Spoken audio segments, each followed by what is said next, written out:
The Dragonback series by Timothy Zahn. Book 1, Dragon and Thief. Chapter 22. The luxury corridor was deserted the next morning as Jack made his way along it, his feet dragging through the thick carpet. Back in his own area, most people had already been up and about. The idle rich must like to sleep in. What will we do? Dracos murmured. Jack hunched his shoulders, glancing around at the hand-carved designs along the corridor walls. He'd traded in the fancy clothes he'd worn yesterday in favor of his usual jeans and leather jacket, and was definitely regretting that decision. He felt out of place, even out here in the corridor. How much worse was he going to feel once he was actually in the suite down at the end? Assuming, of course, he actually got inside. "We do it straight," he murmured back as he reached the door. "Just walk up and push the buzzer." He got to the door and reached for the buzzer. As he did so, there was the sound of sliding doors behind him. He turned. Standing in the corridor outside the two doors he'd just passed were two large men. Both were dressed the same way as the bodyguard from last night, and both were looking steadily at him. Jack let his hand fall to his side. "Or not," he added. "Can we help you?" one of the men said as they both walked toward him. "My name's Jack Morgan," Jack said, fighting against the sudden urge to duck between them and run away as fast as he could. There was an air of police or ex-police about both of these men that was stirring all the old reflexes. "I'd like to speak to your boss." "May I ask your business?" the first man said as they reached him. They were, he noted, somewhat bigger than they had first looked. "I have something that belongs to him," Jack said. "I'd like to arrange for its return." The second man had pulled out a small scanner and was running it down Jack's chest. "Really?" the first man said, a slight frown wrinkling his forehead. "What is it?" Jack shook his head. "Sorry, confidential." "That's okay," the first man said, giving Jack what was probably his best effort at a friendly smile. "He doesn't have any secrets from us." Jack lifted his eyebrows. "Really? A man in his position and no secrets at all from his bodyguards? That's amazing." The smile vanished. "Look, kid, he's clean," the second man announced, putting the scanner away inside his jacket and tapping the comm clip on his collar. "Boyle?" "Right here," a voice answered faintly from the clip. "What is it, Harper?" "We've got a kid out here named Jack Morgan who wants to see the man," Harper said. "Says he has something that belongs to him." "Does he?" "Not on him," Harper said. "You want to check with him?" The other voice snorted. "What, over some con artist running a scam?" "I told you he's just a kid," Harper said. 12, 13 maybe. "So it's a junior scam," Boyle said. "I'm not going to disturb the man for this." "I'm already disturbed, Boyle." A new, fainter voice came from the comm clip. "Have them send him in." "Yes, sir," Harper said, his voice suddenly more respectful. He touched the comm clip again and gestured Jack toward the door. "You heard him. Go on in." "Thanks," Jack said, frowning as he turned back to the door. There'd been something familiar about the second comm clip voice. The door slid open as he stepped toward it. Taking a deep breath, painfully aware of Harper and his friend blocking his exit route behind him, he stepped inside. He found himself in a room about half the size of the entire SNA, and every bit as luxurious as he'd guessed it would be. The carved wood walls were covered with paintings and embedded light sculptures. The furniture was heavy and expensive looking, and the carpet was thick enough to hide large rodents in. Two archways led off to other parts of the suite, one of them from the right-hand side of the room, the other from the back. Seated behind a computer at a desk to the left of the door, scowling up at Jack, was a young man. A cup of something steaming sat on the desk to his right, a neat row of data tubes to his left. His clothes, Jack noted, were a couple of notches above the outfits the guards out in the corridor were wearing. That probably made him a secretary or assistant.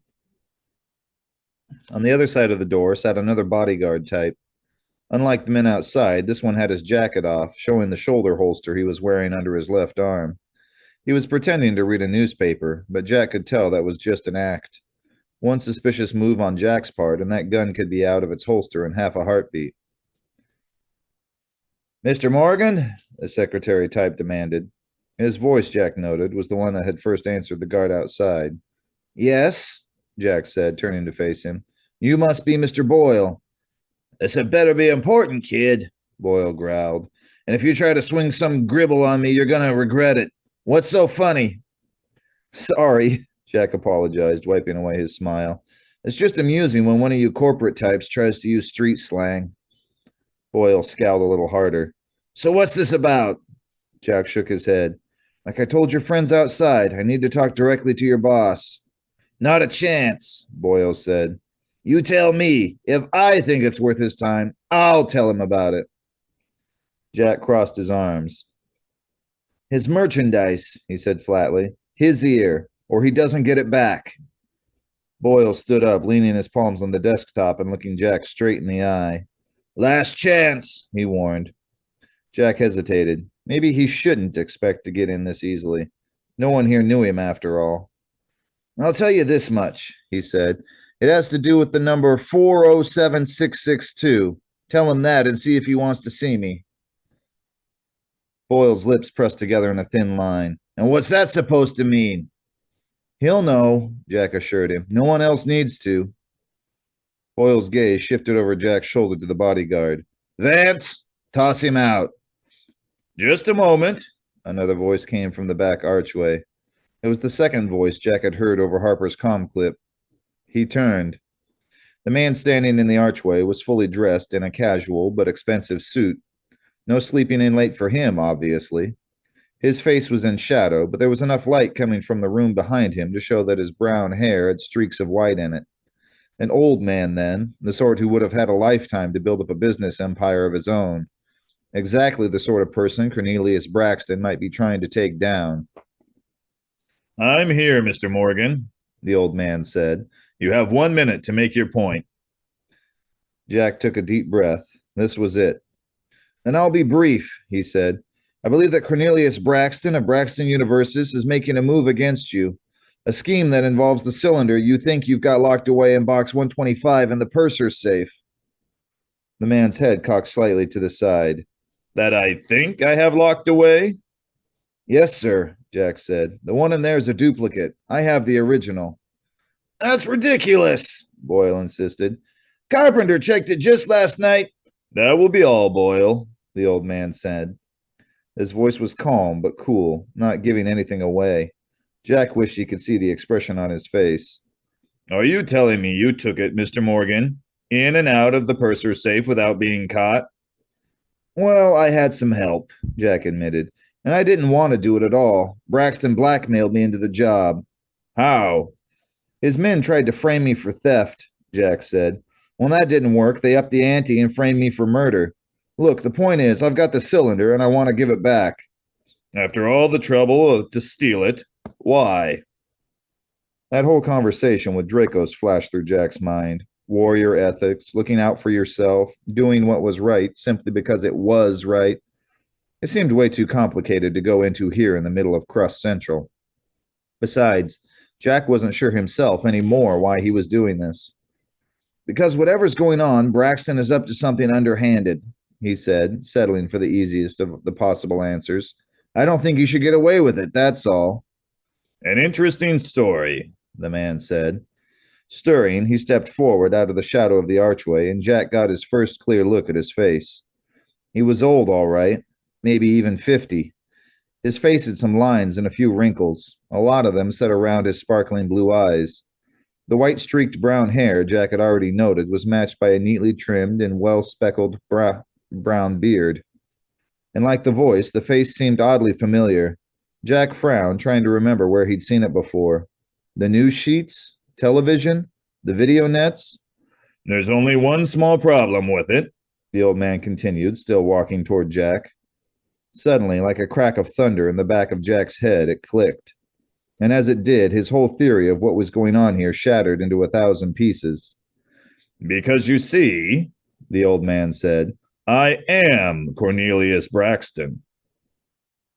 For a moment, Jack couldn't speak, his mouth hanging open in stunned bewilderment. Mr. Braxton, he managed at last, but...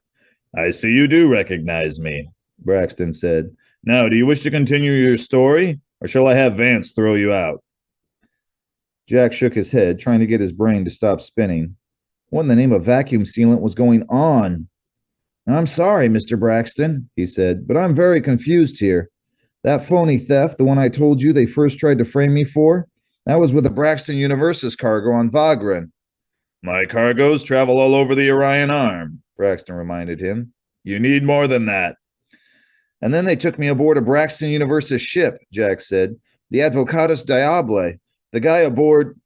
He stopped as something flickered on the man's face. The Advocatus Diable? Braxton repeated. Are you sure? Positive, Jack said. My companion saw it and took down the name. Blast it! Boyle bit out. Vance, cover them! Jack jumped, twisting to his right as he caught the sudden movement out of the corner of his eye. The guard was on his feet, his news sheet crumpled on the floor. His gun pointed straight at Jack. Wait a second, Jack protested, his mouth suddenly dry. What had he said? Look, Mr. Braxton. Shut up, Boyle snapped. Lieutenant, get in here, quick! You stupid fool, another voice snarled from the side of the archway. Do I have to do everything myself? Jack turned to look and felt his breath catch in his throat. It was Lieutenant Raven.